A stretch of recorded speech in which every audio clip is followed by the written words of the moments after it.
Muqaddas kitobni tushunish uchun biz avvalo bu yerga ikkinchi marta kelgan Davudning ildizini qabul qilishimiz va undan o'rganishimiz kerak.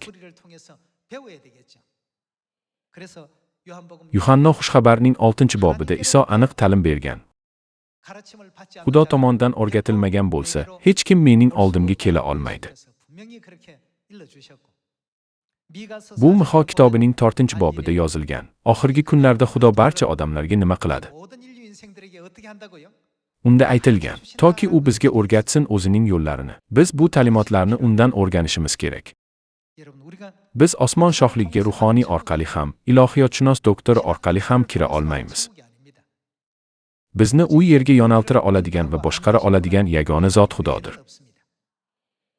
Bizga boshqa yo'llarni izlash shart emas. Bizga faqat ikkinchi keladigan Masihni, bizning Masihimizni qabul qilishimiz kerak. U yana bu yerga keladi va bizni faqat oz so'zlari bilan yo'naltiradi. Vahiy 3-bob 12-oyatda shunday deyilgan. G'olib kelganlarni men Xudoyimning mabadida ustun qilaman. Shunda ular zinhor mabadni tark etmaydilar.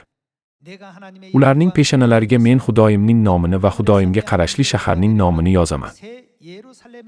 Bu shahar Xudoyim samodan yuboradigan yangi Quddusdir. Vahiy kitobining 1-bobining 1-oyatini o'qiganimizda, bu yerda men so'zi Iso Masihga ishora qilmaydimi? Unda Iso Masihning yangi ismi unga yozilishi aytilgan. Shunday qilib, biz yerga ikkinchi marta yangi nom bilan keladigan zotni qabul qilishimiz kerak. Lekin dunyoda o'zlarini ikkinchi marta kelgan Masih deb da'vo qiladigan juda ko'p odamlar bor. Uni qanday tanib olamiz? Uni tanib olishning biror yo'li bor deb o'ylamaysizmi? Amerika jamiyatida har bir shaxsning ID kartasi bor.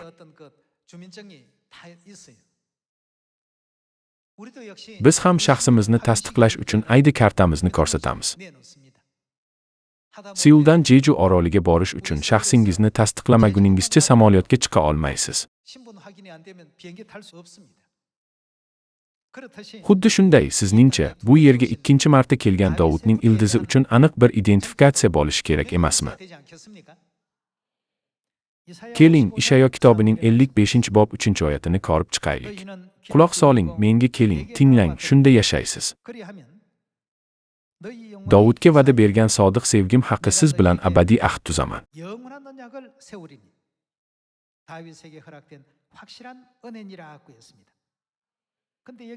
Bu yerda Davudga abadiy ahd va'da qilinganligi aytilgan.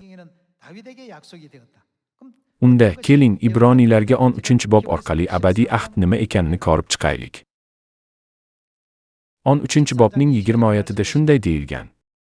Tinchlik beradigan Xudo Rabbimiz Isoni o'likdan tiriltirdi. Iso o'z qoni bilan abadiy ahdni muhrlagani uchun Xudo uni o'z xalqining ulug' cho'poni qilib tayinladi.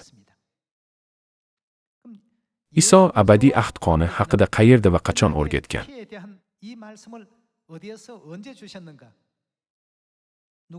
Luqo 22-bob 7-oyatda shunday deyilgan.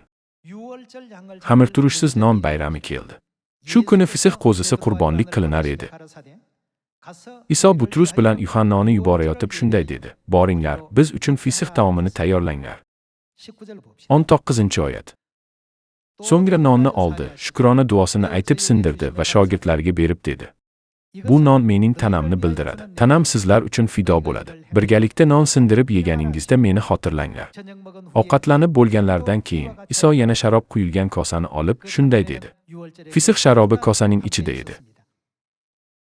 Bu kosa nima? Xudoning yangi ahdini bildiradi.